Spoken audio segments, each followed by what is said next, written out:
नमस्कार साथियों, क्या आपको लीमन ब्रदर्स नाम का बैंक याद है? जी हाँ, मैं यूएसए की उसी लीमन ब्रदर्स बैंक की बात कर रहा हूँ, जिसके डूबने से सन 2008 में पूरी दुनिया में इकोनॉमिक तबाही आ गई थी, जिसको हम सन 2008 के रिसेशन के नाम से जानते हैं। हालांकि यह कंपनी यूएसए की थी, लेकिन इसके डूबने का नुकसान पूरी दुनिया को झेलना पड़ा। यहाँ तक कि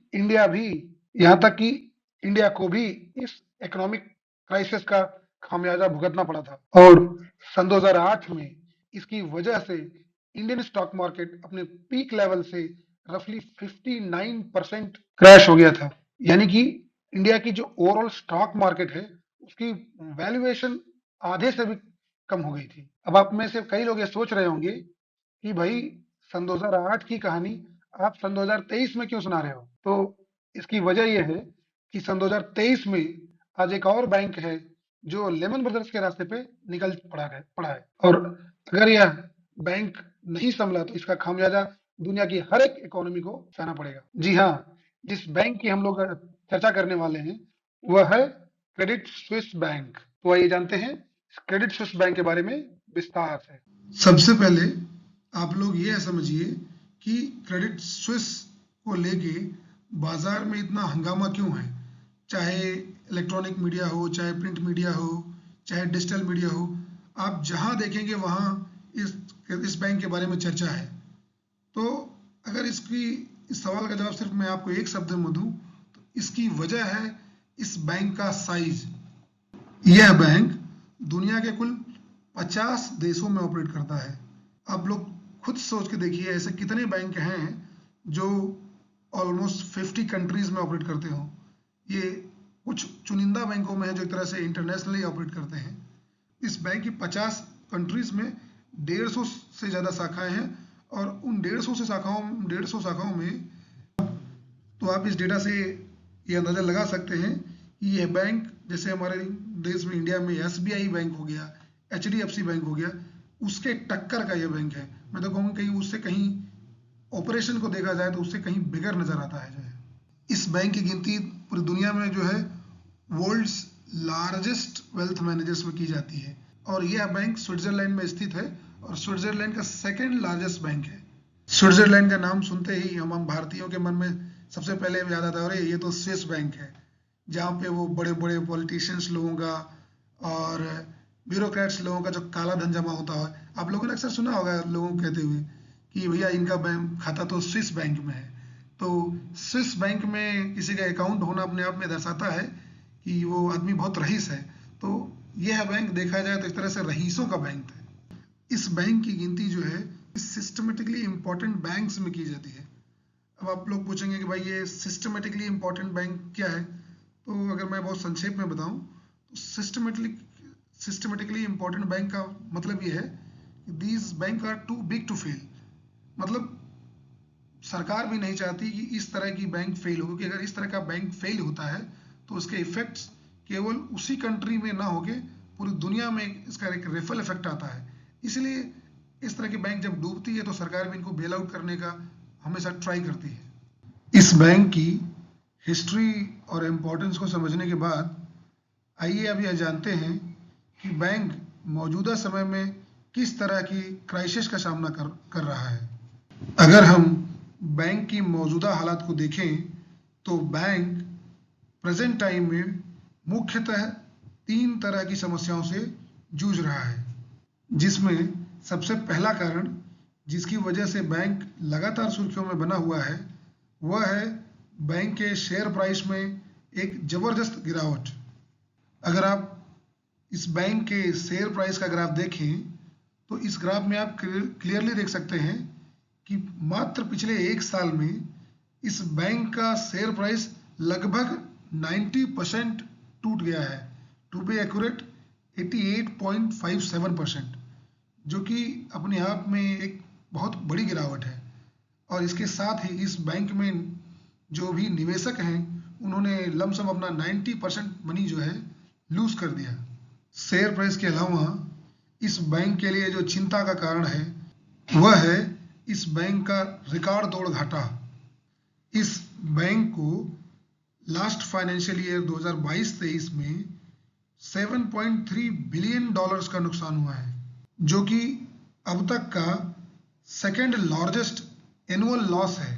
इसके पहले इस बैंक को सबसे बड़ा लॉस सन 2008 के समय में हुआ था, जिसको हम इकोनॉमिक रिसेशन कहते हैं। उस समय इस बैंक को जो लॉस हुआ था वह था $8.9 बिलियन, और यह 8.9 बिलियन का घाटा आज के घाटे के बहुत ही आसपास का नंबर है। क्रेडिट स्विस के लिए तीसरा जो संकट है, जो कि मेरे हिसाब से अभी तक गिनाए हुए दोनों संकट से भी ज़्यादा गहरा संकट है, वो है डिपॉजिटर्स का बैंक के ऊपर से भरोसे का कमज़ोर होना। और इसी कमज़ोर हो रहे भरोसे के कारण डिपॉजिटर्स ने लास्ट 3 महीने में 130 बिलियन स्विस फ्रैंक्स का विड्रॉल किया है। अगर आप स्विस फ्रैंक को डॉलर के टर्म्स में देखें तो एक स्विस फ्रैंक लगभग 1.09 डॉलर का आसपास होता है। तो आप मान सकते हैं कि एक स्विस फ्रैंक लमसम $1 के इक्विवेलेंट है। तो जस्ट पिछले 3 महीनों के अंदर 110 बिलियन डॉलर का जो है विड्रॉल किया है, जिसकी वजह से बैंक में एक तरह से टोटली लिक्विडिटी क्रंच आ गया है। बैंक जो है डिपॉजिटर्स को पैसा वापस करने में बहुत तकलीफ फेस कर रहा है। तो ये 3 वजह हैं जिनकी वजह से ये बैंक लगातार सुर्खियों में बना हुआ है। अब जब आप लोगों को ये पता चल गया है कि बैंक में क्या प्रॉब्लम है, बैंक किस तरह की क्राइसिस में से गुजर रहा है, तो आइए जानने का प्रयास करते हैं कि आखिर ये सब की शुरुआत कैसे हुई, कहाँ से ये बैंक का डाउनफॉल स्टार्ट हुआ। अगर आप इसकी हिस्ट्री में जाएंगे तो बैंक का जो शेयर प्राइस है श्रिंक करना किया, वो इसकी शुरुआत होती सन 2021 में। सन 2021 में जो है बैंक का एक इन्वेस्टमेंट काफ़ी जो ठीक ठाक अमाउंट का इन्वेस्टमेंट था, जो कि एक एजीसी कैपिटल नाम की कंपनी में था। उस एजीसी कैपिटल में जो इसका निवेश था वो जो है एक तरह से डेड हो गया। उसके बाद यह बैंक कई बार जो है कई तरह के स्कैंडल्स में रहा। There is a series of scandals जो जिससे ये बैंक होकर गुजरा है। अगर उसमें से एक स्कैंडल की मैं आपकी बात करूं तो एक मनी लॉन्ड्रिंग के इशू के केस में स्विट्जरलैंड की फेडरल क्रिमिनल कोर्ट ने इनके ऊपर जो है $2.1 मिलियन का जुर्माना लगाया था, ये कहते हुए कि आप जो है अपने बैंक एंड से जो है मनी लॉन्ड्रिंग नहीं रोक पा रहे हैं। तीसरे कारण की हम लोग बात करें, इस बैंक का जो टॉप मैनेजमेंट है वो बहुत फ्रीक्वेंटली चेंज होता रहा है, जिसकी वजह से एक लीडरशिप की कमी भी इनके बैंक में नजर आती है। और आखिरी अगर कारण की बात करें, जो कि मुझे लगता है कि इन सभी कारणों में से सबसे ज़्यादा महत्वपूर्ण कारण है, वो है र्यूमर्स, अफवाहों का फैलना। वैसे तो अफवाहें हमारे देश में सबसे ज़्यादा, इंडिया में तो बहुत सारी अफवाहें फैलती हैं, लेकिन कई बार ये अफवाहें जो है इस तरह से फैलती हैं कि बड़ी बड़ी कंपनी जो इंटरनेशनल कंपनीज हैं उनका भी सत्यानाश कर देती हैं। और ऐसी ही अफवाह जब, हालांकि कंपनी में तो बहुत सारी प्रॉब्लम्स थी, लेकिन जितना मीडिया में रिपोर्ट किया गया इंटरनेशनल न्यूज़पेपर्स में, उसकी वजह से कंपनी का जो इमेज है कस्टमर के बीच में घटी। और जैसा कि मैंने आपको पिछली साइड में बताया, कस्टमर्स ने एक तरह से दौड़ के अपना सारा पैसा निकाला, जिसकी वजह से ये ओवरऑल क्राइसिस जो है बैंक इस तरह के सिचुएशन में आके फंस गया है। जो है अब तक आप लोगों ने देखा कि बैंक किस तरह के क्राइसिस से गुजर रहा है और किन कारणों की वजह से बैंक आज इस कंडीशन में पहुंच गया है। अब हम लोग ये जानने का प्रयास करते हैं, क्या बैंक के इस क्राइसिस का, जो कि यूरोपियन बैंक का जो क्राइसिस है, इसका क्या दूसरी कंट्रीज पे भी असर पड़ेगा और स्पेसिफिकली क्या इंडिया पे इसका क्या इफेक्ट पड़ेगा। सबसे पहले तो आजकल ग्लोबलाइजेशन के ज़माने में दुनिया के किसी भी कोने में अगर कोई भी इकोनॉमी इफेक्ट होती है, मेजर इकोनॉमी इफेक्ट होती है या इमर्जिंग इकोनॉमी में कोई प्रॉब्लम आती है, तो उसका जो रिपल इफेक्ट होता है ऑलमोस्ट हर एक कंट्री में जाता है, चाहे वो कम हो चाहे वो ज़्यादा है।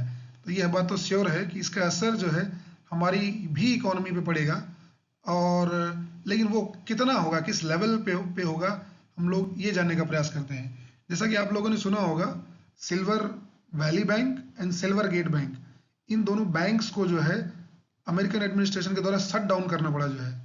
तो हम देख सकते हैं कि कैसे ये बैंकिंग क्राइसिस अमेरिका से शुरू होता है और उसका इफेक्ट यूरोप में आता है। तो डेफिनेटली अगर अमेरिका से यूरोप की तरह इसका इफेक्ट हो रहा है तो इसका इफेक्ट तो जाएगा, लेकिन जैसा इकोनॉमिस्ट का कहना है इसका इफेक्ट इंडिया पे उतना नहीं होगा जैसा कि अदर कंट्रीज पे हो रहा है। लगता है कि इकोनॉमिस्ट का कहना ये काफ़ी हद तक सही है। उसके 3 प्रमुख कारण हैं।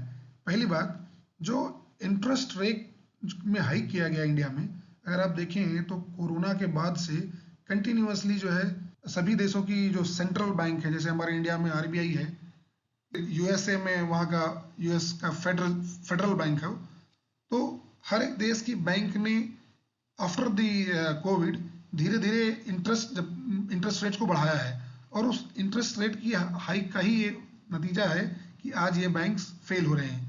अब आप लोग पूछेंगे कि भाई इंटरेस्ट रेट हाइक करने से, इंटरेस्ट रेट बढ़ाने से बैंक फेल कैसे हो जाएंगे, तो एक बहुत बड़ा मैक्रो इकोनॉमिक कॉन्सेप्ट है, लेकिन सिंपल सी बात आप लोग ये समझिए कि जब इंटरेस्ट रेट ऊपर जाता है तो बॉन्ड प्राइसेस नीचे जाते हैं, और पुराने बॉन्ड प्राइसेस नीचे जाते हैं। आज जब बाजार में जो है इंटरेस्ट रेट्स बढ़ गए हैं, तो इन कंपनीज के द्वारा बैंकों के द्वारा जो पुराना बॉन्ड मार्केट में फ्लोट किया गया था, उनकी प्राइस कंसिडरेबली डाउन हो गई है, जिसकी वजह से उनको ये इस तरह का प्रॉब्लम झेलना पड़ रहा है। अगर हम इंडिया की बात करें तो इंडिया में जो इंटरेस्ट रेट हाइक है वो यूरोप की तुलना में, आप यूएस की तुलना में काफ़ी कम है। इंडिया में टोटल जो है कोविड के बाद अब तक जो इंटरेस्ट रेट हाइक हुआ है 2.5% हाइक हुआ है, जबकि इसी दौरान जो यूएस का जो फेडरल रिजर्व है उसने 4.5% इंटरेस्ट रेट बढ़ाया है। तो आप क्लियरली देख सकते हैं कि इंडिया में कहा 2.5% जो इंटरेस्ट रेट बढ़ा है, वही इंटरेस्ट रेट आपका यूनाइटेड स्टेट्स में 4.5% बढ़ा है। तो ये तो पहला कारण हो गया है जो जिसकी वजह से हमारे देश के इकोनॉमिस्ट को लगता है कि इंडिया में वो उतनी प्रॉब्लम उतनी जो है गहरी नहीं है जितनी अदर कंट्रीज में होगी। और अगर दूसरा वो रीज़न की बात करें, इंडिया में जो है सभी बैंक्स को एक लिक्विडिटी कवरेज रेशियो मेंटेन करना होता है, और वह liquidity coverage ratio Credit Suisse के केस में मेंटेन नहीं हुआ। चाहे वो क्रेडिट स्विस हो, चाहे वो सिल्वर वैली बैंक हो, चाहे आपका सिल्वर गेट बैंक हो, इन सभी ने प्रॉपर एक लिक्विडिटी कवरेज रेशियो मेंटेन नहीं किया, जिसकी वजह से इनमें एक साफ फॉल देखने को मिला। अब आप में से कई लोग पूछेंगे एक लिक्विडिटी कवरेज रेशियो क्या है, तो इसका मैं अगर आपको एक सिंपल सा सामान्य भाषा में, आप बोलचाल की भाषा में बताऊं, तो लिक्विडिटी कवरेज रेशियो से हम ये पता लगाते हैं कि अगर जो बैंक का जो नॉर्मल प्रोजेक्टेड होता है कि अगर अगले 30 दिनों तक के लिए जो इसका प्रोजेक्टेड विड्रॉल है, अगर उसको ये मीट कर पाता है, तो हम कहते हैं कि हाँ बैंक जो है प्रॉपर जो है लिक्विडिटी रेशियो मेंटेन है। और इंडिया के कॉन्सेप्ट में जो है आरबीआई ने जितने भी बैंक हैं उनको प्रॉपरली टाइट करके रखा है कि भाई लिक्विडिटी रेशियो में कोई कंप्रोमाइज़ नहीं किया जाएगा। तो इस एस्पेक्ट में भी देखें तो हमारे जो इंडियन बैंक्स है वो कहीं ना कहीं यूरोपियन बैंक और आपके अमेरिकन बैंक की तुलना में काफ़ी स्ट्रॉन्गर दिखाई देते हैं। सबसे आखिरी बात जिसकी वजह से इंडियन इकोनॉमिस्ट को लग रहा है कि हमारे इंडिया के बैंक्स कंपैरेटिवली रेजिलिएंट रहेंगे, वो है कंसंट्रेशन ऑफ डिपॉजिट्स। जैसा कि हम लोगों ने पहले बैंक के उदाहरण के केस में देखा, चाहे वो वैली बैंक हो, चाहे वो सिल्वर गेट बैंक हो, या फिर क्रेडिट स्विस बैंक हो, इन सभी बैंकों में 2 तरह का कंसंट्रेशन दिखाई दिया है। पहला कंसंट्रेशन तो था कि बिजनेस कंसंट्रेशन, दूसरा ज्योग्राफिकल कंसंट्रेशन। बिजनेस कंसंट्रेशन का मतलब यह है कि इनमें जो भी पैसा पड़ा हुआ था वो एक स्पेशलाइज्ड बिजनेस क्लास का पड़ा हुआ था, यानी कि स्टार्टअप्स हो गए, एंटरप्रेन्योर्स हो गए, हाई नेट वर्थ इंडिविजुअल्स हो गए। तो इस तरह का कंसंट्रेशन अगर आप इंडियन बैंक्स में देखेंगे तो नहीं, हमारे इंडिया के बैंक तो ऐसे हैं, उनमें छोटे से लेके छोटे किसान, मजदूर, रेडी वाले से लेके अमीरों तक के पैसे होते हैं। इसके अलावा जो लोग पैसे इंडिया में जमा करते हैं उनका जो बैकग्राउंड देखेंगे तो कोई एग्रीकल्चर में काम करता है, कोई आईटी में काम करता है, कोई टेलीकॉम में काम करता है। तो ओवरऑल जो इसका डाइवर्सिफिकेशन है, बैंक्स में डाइवर्सिफिकेशन काफ़ी ज़्यादा है, और वो डाइवर्सिफिकेशन सिर्फ और सिर्फ प्रोफेशन में नहीं है, प्रोफेशन के साथ साथ ज्योग्राफी में भी डाइवर्सिफिकेशन है। तो इसकी वजह से हमारे इकोनॉमिस्ट को लगता है क्योंकि हमारी बैंक्स में इतना डाइवर्सिफिकेशन है, तो इम्पैक्ट जो है इंडियन मार्केट्स पे जो है यूरोपियन मार्केट की तुलना में या अमेरिकन मार्केट की तुलना में काफ़ी कम होगा। और हम लोग भी यही उम्मीद करेंगे कि भाई ये बैंक का क्राइसिस हमारे इंडिया पे ना आए, क्योंकि अगर इंडिया पे इस तरह का क्राइसिस आता है तो कहीं ना कहीं हम इंडियंस का जॉब हो गया, हमारा लाइफस्टाइल हो गया, हमारे छोटे मजदूरों को जो है बहुत जीवन चलाने में बहुत समस्या होती है। तो साथियों, ये था आज का टॉपिक। क्योंकि ये टॉपिक इकोनॉमिक्स से बिलोंग करता है तो थोड़े इसमें इकोनॉमिक्स के कॉन्सेप्ट भी इन्वॉल्व हो जाते हैं, फिर भी मैंने ट्राई किया है सरल से सरल भाषा में इसको एक्सप्लेन करने के लिए। अगर आप में से किसी को कोई भी पार्ट समझ में नहीं आया हो तो मैं चाहूँगा कि आप उस पार्ट को रिवाइज करके देखें, और अगर उसके बाद भी कोई प्रॉब्लम होती है तो आप कमेंट सेक्शन में अपना डाउट पूछ सकते हैं। उम्मीद करता हूँ कि आपको ये एक्सप्लेनेशन पसंद आया होगा, और अगर पसंद आया हो तो इस वीडियो को लाइक कीजिए और इस तरह के और कंटेंट को देखने के लिए चैनल को सब्सक्राइब कीजिए। Thank you.